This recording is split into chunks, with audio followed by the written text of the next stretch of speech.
Biography of famous former Australian cricketer Ricky Ponting Part 3. Welcome to Mr. Biography YouTube channel. This video is about former Australian cricketer Ricky Ponting Part 3. Hope you will enjoy this educational based video and share it with your family and friends. Australia hit trouble on the personnel front in the lead up to the World Cup. Lerman was handed a 7-match ban for racial abuse. The world's number 1 ranked ODI batsman Michael Bevan was injured, as was all-rounder Shane Watson, who had to withdraw from the World Cup.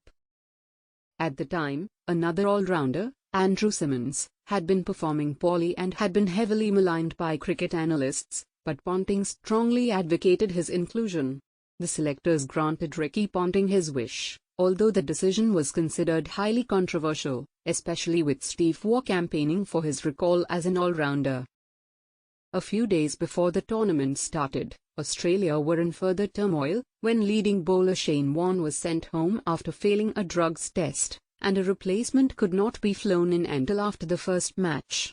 With Bevan and Lerman still sidelined, Australia went into their opening match with little choice over their lineup, and Symonds having to play. However, Symonds repaid Ricky Ponting's faith with an unbeaten 140 after Australia lost 3 quick wickets to be in early trouble. Australia beat Pakistan, and gained further momentum by defeating India by 9 wickets in less than half their allotted overs in the next match. Symonds continued to put in a series of match-winning performances and continued to be strongly backed by Ponting from then on. Ricky Ponting himself performed solidly with 53 against Pakistan and 24 not out, hitting the winning runs to guide Australia home. Ricky Ponting failed to perform in the rest of the group matches, including just 2 against Namibia and 18 against England in a poor performance which Australia managed to win just. Ricky Ponting began the Super 6 stage with a massive 114 against Sri Lanka. This innings included 4 sixes and he was very aggressive. Ricky Ponting failed in the rest of the Super 6 stage and the semi-final against the same opposition, Sri Lanka. In the final, they met India, who they had crushed in the group stage. Indian captain Sourav Ganguly controversially sent the Australians into bat, citing cloud cover, but Ponting's batsmen attacked immediately and put the Indian bowlers under pressure. They went on to score 359-2, a record for a World Cup final by over 100 runs. Ricky Ponting top-scored with a brilliant 140 not out from 121 balls. India's batsmen could not cope with the target, and were defeated by a record, for World Cup final matches, 125 runs. I have had some amazing times and some proud moments in my career, but the events at the Wanderers have topped the lot. Lifting the World Cup alongside 20 other proud Australians, it is, without doubt, the best moment of my cricketing life. Ricky Ponting led his team to a dominant, undefeated, performance in the 2003 Cricket World Cup, winning all 11 of their matches. Having also scored 206 at Port of Spain earlier in the year, he became only the second player, Sir Donald Bradman the other, to hit 3 double centuries in a calendar year.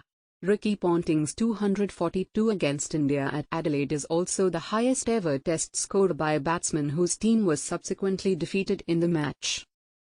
After Steve Waugh's retirement at the beginning of 2004 following the drawn home series against India, Ricky Ponting assumed the test captaincy.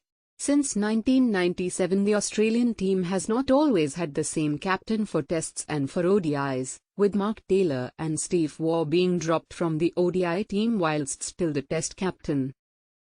Despite their success at World Cups, Australia continued their failure to win the ICC Champions Trophy. They were knocked out by hosts England in the semi-finals in 2004. After missing most of the tour of India due to injury, Ricky Ponting returned for the 4th test. By this time, Australia had taken an unassailable 2-0 series lead, his deputy Gilchrist leading the tourists to their first test series win in India since 1969-70. Leading spinner Shane Warne injured himself on the eve of the match, which was played on a very dry pitch at the Wankhede Stadium in Mumbai. Off-spinner Nathan Hurwitz and leg spinner Cameron White, who were not regular wicket-takers in domestic cricket, was surprise selections ahead of Stuart MacGill for the tour. The reasoning given by the selectors was that as they intended to play only one spinner, Vaughan, MacGill was unlikely to play, so they would not lose anything by taking some young spinners instead, in order to gain experience. However, it was too late for MacGill to be flown in, and Hertz played and took 5/103. Ricky Ponting made 11 and 12 and Australia lost a low-scoring match in less than 2 days equivalent playing time. Ricky Ponting was very vocal in criticising the playing surface after the match.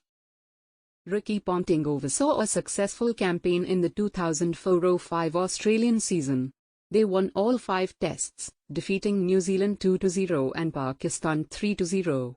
Ricky Ponting scored 145 runs at 72.50 against New Zealand in a winning start to his Test captaincy on home soil. For his performances in 2004, he was named as captain of both the World Test 11 and ODI 11 by ICC. Up to this point, Ricky Ponting's prolific form with the bat in 2003 had tapered away following his ascension to the captaincy, and he had not made a century in 8 tests, a long period by his standards. In the first test against Pakistan in Perth, Ricky Ponting made 98 in the second innings. Australia went on to crush the visitors by over 400 runs. Ricky Ponting struck 62 not out in the second innings as Australia won by 9 wickets in the second test in Melbourne, and then brought up his maiden century as captain, scoring 207 in the New Year's Test in Sydney, which ended in another convincing 9-wicket triumph. He ended the series with 403 runs at 100.75. Australia then won a 3-test tour against New Zealand away 2-0. Ricky Ponting ended the series in style, scoring 105 and 86 not out in the third test win in New Zealand. In his first test series in the country, Ricky Ponting scored 293 runs at 97.66. The setback to Australia, and to Ricky Ponting as Australian captain, of the 2005 Ashes defeat, was to prove a strong motivation for the Australian camp to improve their standards and overcome any complacency that may have arisen from Australia's being the world's premier cricketing nation for a decade. Prior to the Ashes defeat, Australia's dominance had prompted the ICC to organise a series against a World 11, immediately after the Ashes. Following the Ashes defeat, Australia were expected to struggle against the World 11, but bounced back to whitewash them 3-0 in the ODIs. They also won the only test easily, Ponting scoring 46 and 54. However, the series was also criticised due to the apparent lack of collective desire of the World 11, who were regarded more as a collection of individuals. Australia were untroubled during the 2005-06 home season, whitewashing the West Indies 3-0 before defeating South Africa 2-0 in 3 tests. They then toured South Africa and recorded a 3-0 whitewash in the tests.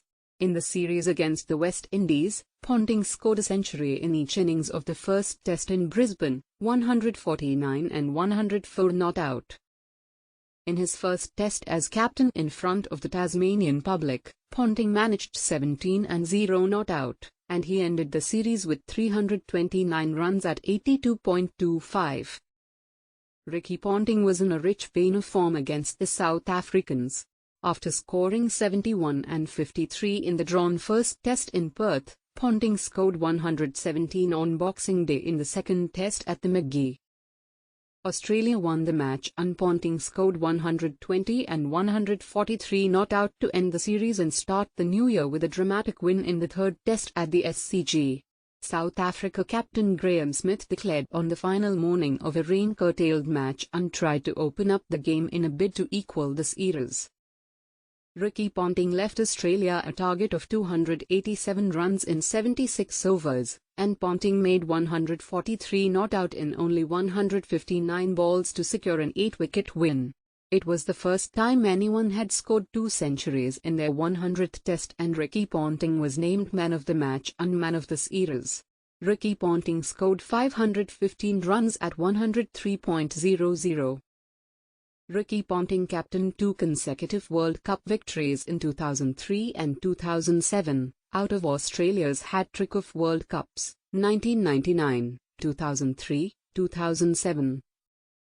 Ricky Ponting was the Wisden leading cricketer in the world in 2003 and one of the 5 Wisden Cricketers of the Year for 2006. Ricky Ponting has been the Allen Border medalist a record 4 times in 2004, 2006, 2007 and 2009, with Michael Clarke. Ricky Ponting has won the award of Australia's Best Test Player in 2003, 2004 and 2007 and Australia's Best One-Day International Player in 2002 and 2007.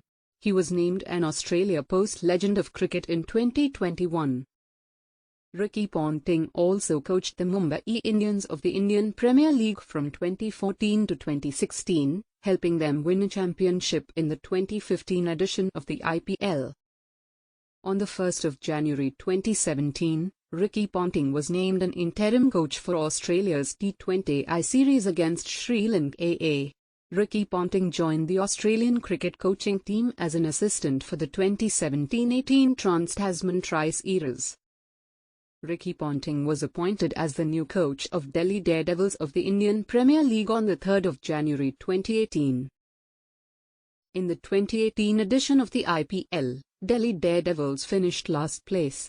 Ricky Ponting helped foster a new team environment, helping young talents such as Shreyas Iyer and Rishabh Pant grow. In 2019, Delhi, now Delhi Capitals, finished in 3rd place, a large improvement from their previous season. In 2020, Delhi would finish 2nd, and in 2021 Delhi would finish in 3rd place, being the only team to qualify for the playoffs in 2019, 2020 and 2021, subsequently. In 2022, Ricky Ponting is still head coach of the Delhi Capitals, with the goal of winning their first tournament. Throughout his career in international cricket, Ponting has been involved in the writing of a number of diaries on Australian cricket, which depict his experiences during the cricketing year. The books are produced with the help of a ghostwriter. His autobiography, Ricky Ponting, At the Close of Play, was published and released in November 2013. Thanks a lot for watching our professional Mr. Biography YouTube channel. You can help us to promote our Mr. Biography YouTube channel by like, comment, share and subscribe Mr. Biography YouTube channel. Thanks for watching full video about former Australian cricketer Ricky Thomas Ponting Part 3.